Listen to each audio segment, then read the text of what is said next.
tonight we are talking all about the rising to the challenge to build a Rotorua for tomorrow. And we hope that you have enjoyed our community day. We also, as you see here, have had a bit going on today in the library where it's been an open day for people to provide their feedback. So today after our presentation we also have the opportunity for you to ask any questions that you have or give us feedback. We do have a number of our council staff here to note down any things that you suggest to us too. So earlier today we had a great session that was delivered by Natalie from Market Economics, and that really delved into the demographics and what that has meant for Rotorua and a growing population. So we also had Nick McNabb from Ministry of Housing and Urban Development, who gave us some national context, a lot of graphs and trends that were going on not only across the country but also a localised context in Rotorua. So we've been building on what was last week's session outline of some climate challenges that we face. So plenty of topics going on in these housing sessions, but the key housing messages that we have is that we know that Rotorua is dealing with the housing crisis, and unfortunately the evidence collected has shown that there's a severe lack of homes here in Rotorua. So the Rotorua Lakes Council is working with urgency to respond to that demand, and as Rotorua continues to grow and change, we will need to be ready and act now. So the good thing is that our community now has the opportunity to plan for a future that enables our city to grow in a way that protects and enhances those things that we love about our district. So we don't want Rotorua to be a victim of growth, but we actually want to take those opportunities and do so in partnership with others. So this housing crisis is universal. It's not just being felt here in Rotorua, but the challenges that we have are unique to our home, and we do need to respond to them in a way that is local based. So Rotorua is in a good position to act now on that growth that we are experiencing, and we can learn from other cities. So just be reassured that the housing has become Council's #1 priority. So the role of the Rotorua Lakes Council is to ensure that we are enabling and encouraging growth, and to also build those important partnerships with those who can actually deliver those homes that our community needs to thrive. So we can't do this alone. Everyone needs to work together to help Rotorua to reach its potential to be a great place to live, work and play. So it's been a pleasure to have such great partnerships and people along to present these housing sessions for you today. So Council acknowledges that it is really important to partner not only with others, whether they're experts, but also with mana whenua as well of the Te Aroha area. And those underpin all of our conversations about growth, housing, wellbeing and the environment. So we will kick off today with a focus on efficient growth, enabling more housing and responding through a future development strategy. So it's our pleasure today to have Rachel Morgan, and Rachel's from Barkers and Associates, and she will speak about how we're responding to these challenges which have been discussed over the last few sessions as well. So Barkers and Associates are a leading specialist planning consultancy who we've been working quite extensively with to help deliver the housing plan changes that are needed here in Rotorua. So our design guide and future development strategy are part of the work that Rachel's been helping us with. So they have a planning and urban design staff operating out of various locations. I was just having a chat too, also in South Island in Christchurch, Queenstown, and from Kirikiri to Queenstown as well. So pleasure to have them working here in Rotorua as well with all of the knowledge and experience that they bring. So Rachel Morgan is the director. She has over 12 years experience as an urban planner, working in all aspects of the profession, whether that's strategic planning, policy development and consenting, and both in the public and the private sector. So she's been leading this work that is delivered through our Rotorua Lakes Council planning team. So today Rachel's going to be speaking about our focus on efficient growth, aligning with the NPSUD, which is the National Policy Statement for Urban Development, and we had Nick here earlier talking about that. And then she'll move into providing more context to our housing plan changes and that design guide before finally finishing up to speak about the future growth strategy. So the idea is for everyone to get a better understanding out of these of these work programs and what they actually mean for you and for us here in Rotorua. So after Rachel's finished her presentations, we'll take any questions that she has then, and we'll have both Rachel, myself and our team here to open up for wider discussion at the end. So it's my great pleasure to welcome Rachel. There we go. Good evening everyone. I'm really excited to be here I'm really excited to be here to talk to you about some of the challenges around building a Rotorua for tomorrow. So the presentation tonight is in 3 parts. So firstly, I'll talk about some of the key issues that Rotorua is facing and what the future of housing looks like. And this will really build on some of the things that we heard from Natalie this morning in terms of what the housing demand will be over the next 30 years and how we can plan for this to support positive outcomes for the community.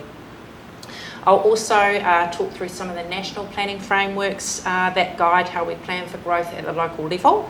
And I'll really focus in on the National Policy Statement on Urban Development and what's coming through the more recent Housing Supply Amendment to the Resource Management Act. And I'll really focus in and explain what that means for Rotorua. And finally, I'll talk through the planning work program that we're working on at the moment. So that's really focusing in on the housing plan change and the future development strategy as well. So, firstly to the growth numbers. So this is just a brief summary of some of the information that Natalie went through this morning. So hopefully I hit the right notes. And these growth numbers really form the starting point for understanding how we need to plan for growth.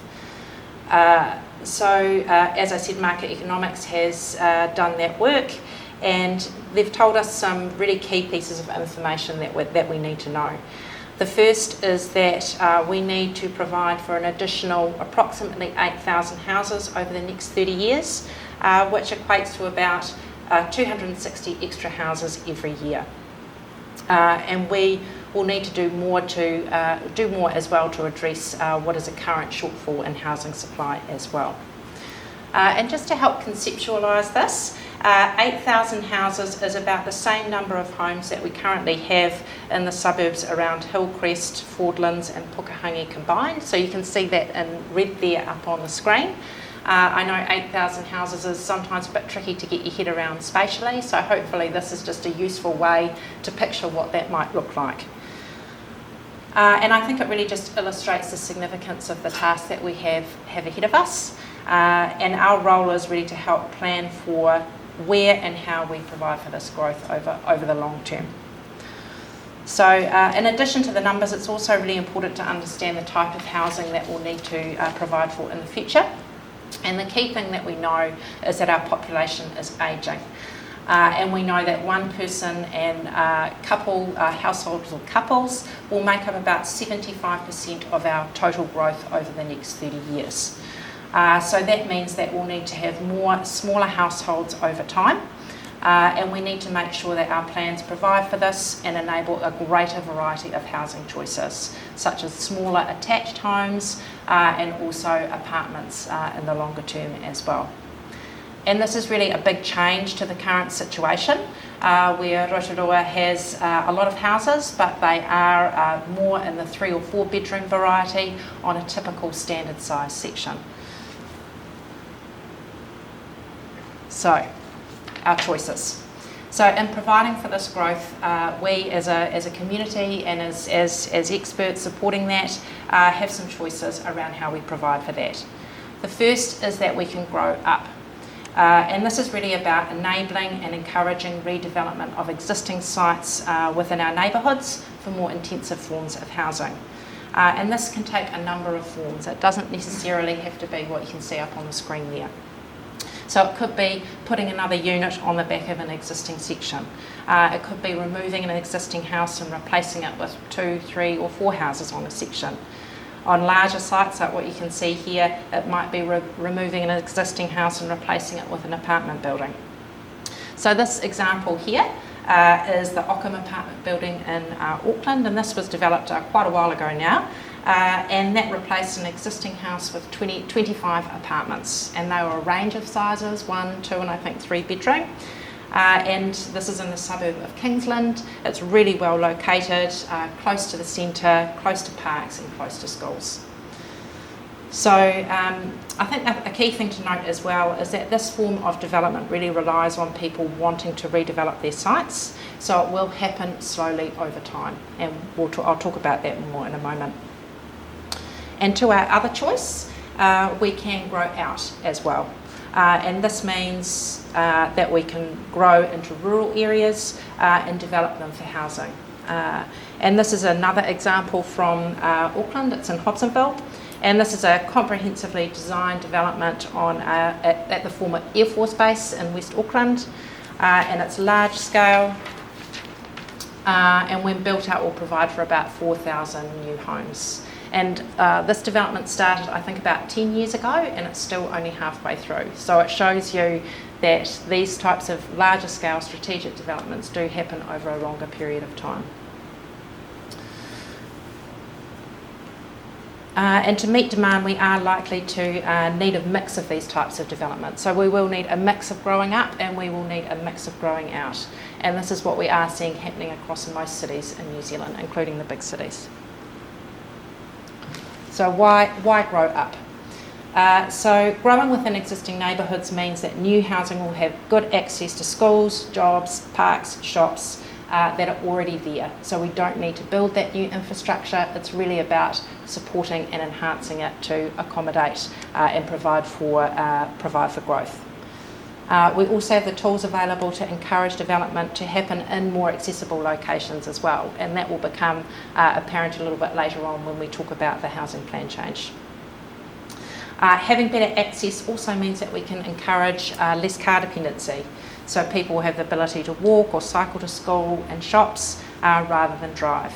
And this has some really positive health outcomes for people and the community, and environmental outcomes through reduced vehicle emissions. And that's really a key thing that we see come through the National Policy Statement on Urban Development as well, which I'll talk about shortly. We can also, by enabling more people to live in our neighbourhoods, we can support local businesses and more vibrancy and activity in our centres. But I think a really key thing is that all of this assists us to focus investment in infrastructure. And we can really hone in on upgrading existing transport networks and open spaces, rather than focusing solely on catering for growth in new areas at the urban edge. And related to that, growing up also helps us protect our rural land for rural uses, protect our biodiversity and our highly productive land.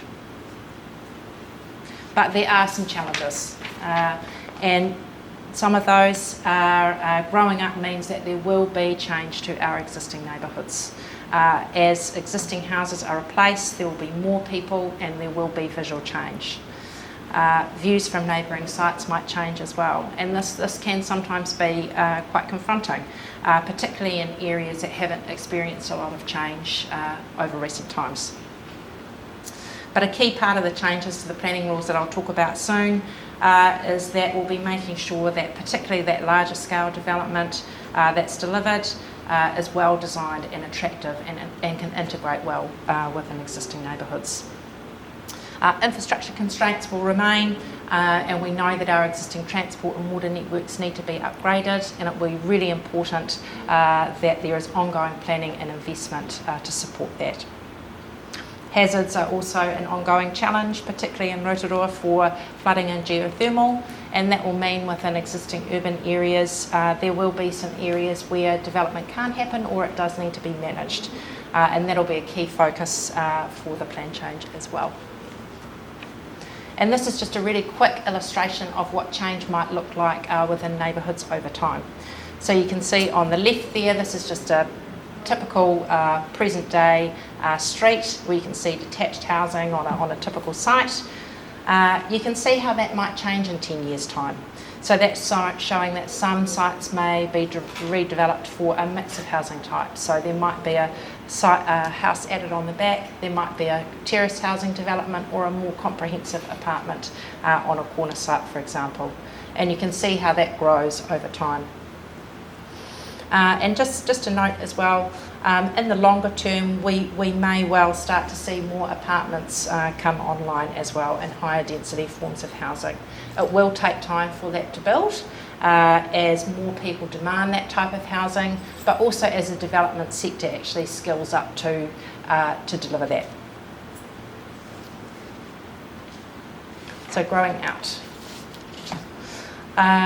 So we do need to cater for areas for development in new growth areas over the long term. And the key to this will be planning for growth in areas close to the urban area and looking for opportunities that are large scale and strategic. And that Hobsonville example, while very large scale, is a good example of that. And I think these factors really provide the best opportunity to make sure that we're using land efficiently and making sure that we have good access to existing services like schools, parks, transport and the like. And using land efficiently and getting the layout right is really critical for growing out. And this means that we need to plan for a compact urban living that prioritises walking and cycling. So now, turning to the framework. So that was just a really brief overview of some of the issues, and we can come back to those at the end if you like. But now we'll look to see how we can provide that planning framework to make that happen, or plan for that. Firstly, and as Tania was pointing out earlier, everyone has a role to play in shaping a Rotorua for tomorrow.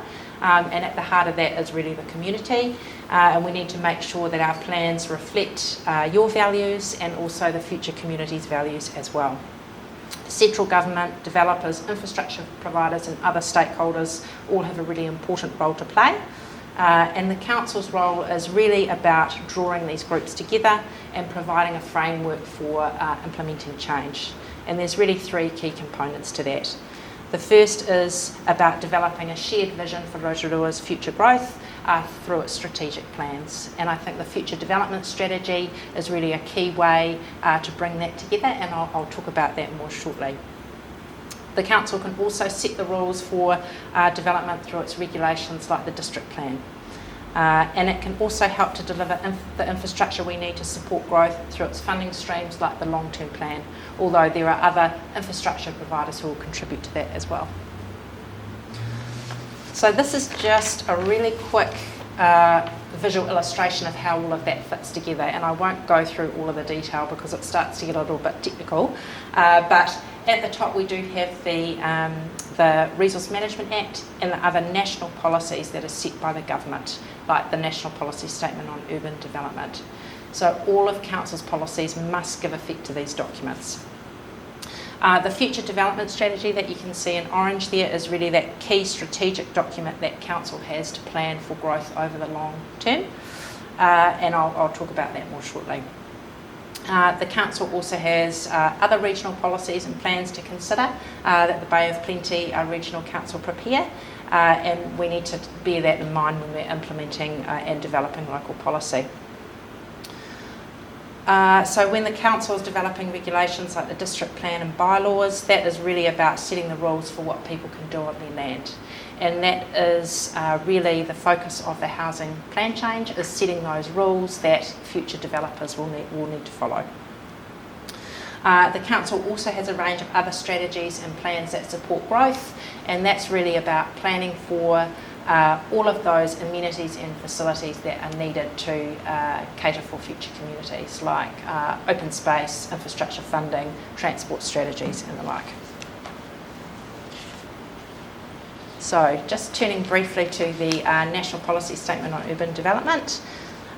So this is really a significant new national policy document for New Zealand, and this was introduced by the government in 2020, and this really sets quite a clear and directive framework for how cities should plan for growth, and it applies to every city across New Zealand. So at its heart is this concept of a well-functioning urban environment, and that probably sounds a little bit like planning jargon, but there are some key components which I'll take you through. And it's about supporting cities to grow both up and out. So there's really 4 key components to a well-functioning urban environment. So the first is that our plans need to provide housing variety and choice. And many cities like Rotorua don't currently do this the best they can through their district plans. So the national policy statement is all about requiring councils to change their plans to provide better housing choice. The other component is around communities that are accessible, particularly by public transport and by walking and cycling. And related to that is this idea of making sure that our urban form is one that can support a reduction in carbon emissions. And this is really an evolving area of government policy, but it's really about reducing reliance on cars for travel, and that's really a key way that our planning frameworks can support that over time. And finally, a well-functioning urban environment is really about making sure we provide enough land for housing and business use to meet demand. And this is about making sure that we have a competitive local development market that supports stable land prices and supports improvements to housing affordability as well. So following on from the National Policy Statement in 2020, this Resource Management Amendment Act, or the Housing Supply Act, came into effect late last year. And this is a much more directive piece of legislation, and it's really requiring councils to enable medium density housing throughout their residential areas, which is a really significant change. And the legislation also sets out the standards for development, for medium density development, that the councils need to implement through their district plans, and I'll talk about show you what that means in a moment. So this applies to cities with an acute housing need, so that's Auckland, Hamilton, Wellington, Christchurch, but it's also Rotorua. It has been identified as a city with an acute housing need, so the rules that are in this framework will apply. And I think there's a really clear and strong emphasis on the concept of growing up and increasing housing supply to support better housing affordability. The legislation also sets out a streamlined process for implementing the legislation through changes to its district plan. So most councils will have a shortened 12 to 18 month process to implement these changes. So to the medium density residential standards. So this is really just a simple visual illustration of the maximum level of development that's enabled by those medium density residential standards, which are set out in the legislation. So the councils, including Rotorua, must include this in their district plans. And broadly, the standards permit or enable up to 3 houses on a site, up to 3 stories high, as a permitted activity. There are other standards that apply, which are about providing a reasonable standard of amenity on site for future residents, and you can see that there. So there's requirements around minimum open space, separation between windows, front yard setbacks and like, and we can come back to this a little bit later if you've got some more detailed questions on that as well.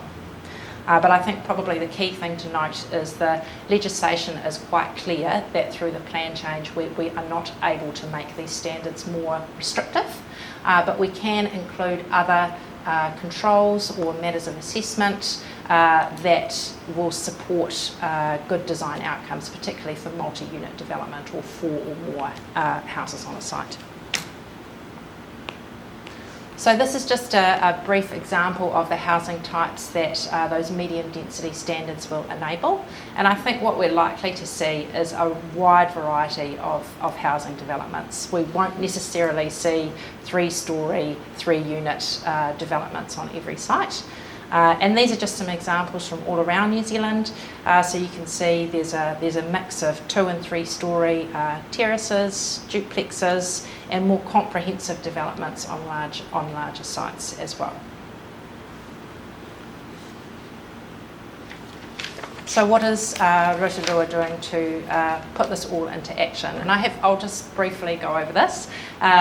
So there's really four key areas. So there's the planning work that I talked about. That's the future development strategy, but there's also the work that's been happening around the homes and thriving community strategy, and the good work around the central priority area plans as well. So making it happen is really important, and that's really about infrastructure.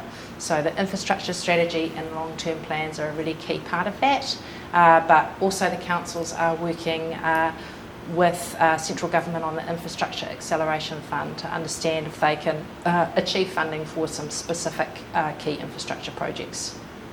Partnerships are also really important as well.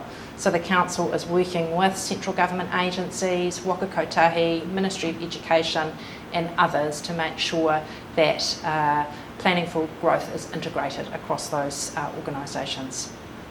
And then there's regulation.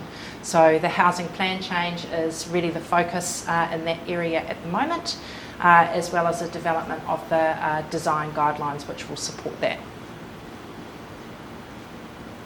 So the future development strategy. So I just have one slide on this. So if any of you are really interested to talk about this further, we've got some more information up front, so happy to talk through that after as well. So the future development strategy is a 30-year plan. But it is reviewed every 3 years to understand how we can respond to changes in the market and be adaptable. So essentially it will replace the Rotorua's 2018 spatial plan, and it's really important that we build on the work that we've already done and acknowledge that we're not actually starting from scratch here. So as a 30-year strategy, really there's really two key functions. We need to show the locations for future growth, and that might include showing what development looks like within the urban area, but it will also identify any new areas for growth on the edges, or greenfield locations for development. And we must do that in a way that supports that idea of a well-functioning urban environment and picks up on those concepts that I was talking through a little bit earlier. The other key component is that once we're understanding those locations of growth, showing where that supporting infrastructure is located as well. So the focus of that is on water and transport, but we also need to consider things like open space, schools and other infrastructure provided by others like Waka Kotahi as well. And just to note as well, the future development strategy will be focused on the urban area, which is that area in yellow you can see there, but we will be looking at the entire district, and we will be considering how growth patterns integrate with that wider regional picture. So looking at connections through to Tauranga and Whakatane and what that means, so we understand that regional picture. So to the housing plan change. So as I mentioned, the plan change, we're currently working on that at the moment, and the key purpose of that is to implement the relevant parts of the National Policy Statement on Urban Development, but also implement the Housing Supply Amendment Act requirements and introduce those medium density residential standards. So we're working very hard at the moment, and we will be notifying that plan change in August. And from there, it will go through a submission process and a hearing process, and that will take probably about 18 months before the rules are finalised and integrated in the plan. So now just to talk through some key components of our current thinking. So in terms of a vibrant city heart, so for the plan change, we'll really be focusing in on the heights and densities in and around the city centre and how we can amend those to support greater density and what is a really accessible, high amenity location in the city. So we're currently looking at about 8 to 10 stories, I don't think there's a click on this, about 8 to 10 stories within the city centre. And that's pretty consistent with the height of the Pullman Hotel, for example. So there is that sort of development happening already. Supporting that will be a high density residential area we're proposing around the city centre, which will provide for generally about 5 to 6 storey development, and that will include that corridor along Fenton Street as well, so that high density development, as I say, again, while the rules enable it, it will happen slowly over time as the market adjusts and that demand builds. So in terms of homes that match needs, this is really about enabling medium density housing across the residential area, which is that area you can see in yellow.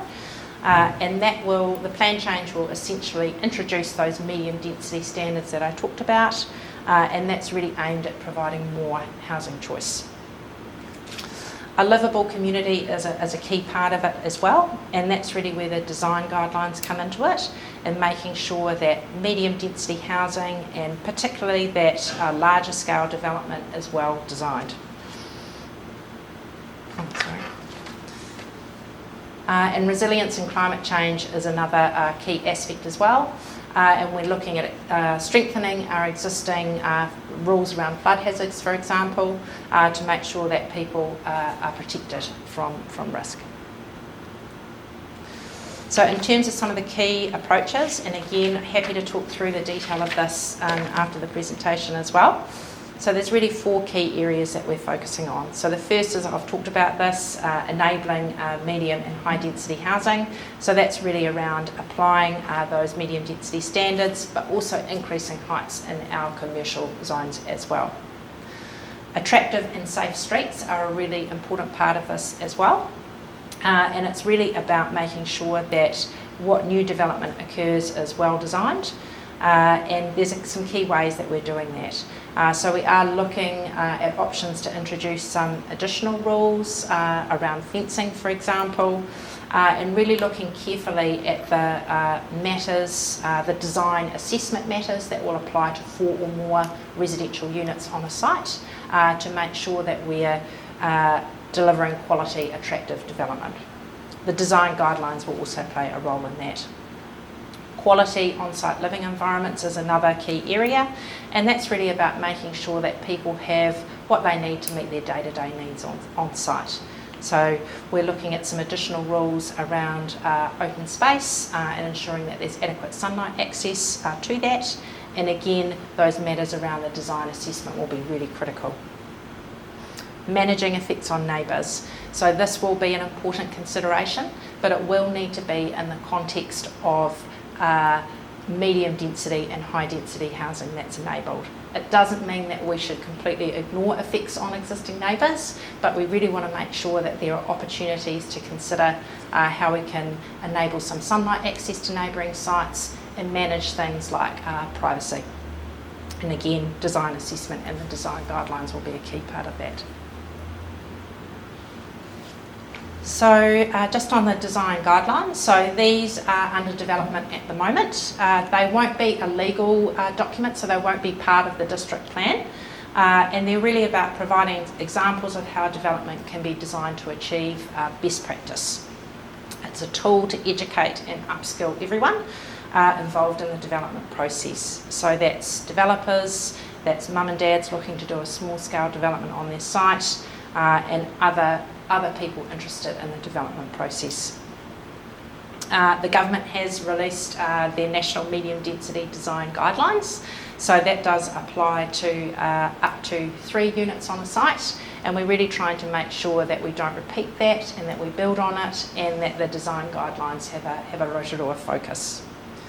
And really, consistent with what I was saying, really focusing on those high density forms of housing where there will be a design assessment required through a consenting process. So that was just a really brief overview of where we've got to, but just to summarise that, we know that significant growth is expected in Rotorua over the next 30 years. It's a significant challenge, and it will require planning at all scales, at the strategic scale through the FDS, but also through council's regulatory functions through the plan change as well. A key part of that and a key theme of that is about growing up and out.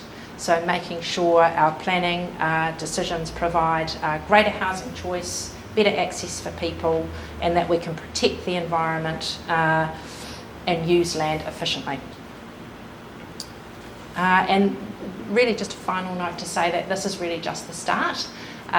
There's a long way to go, and yeah, really looking forward to your questions and discussion.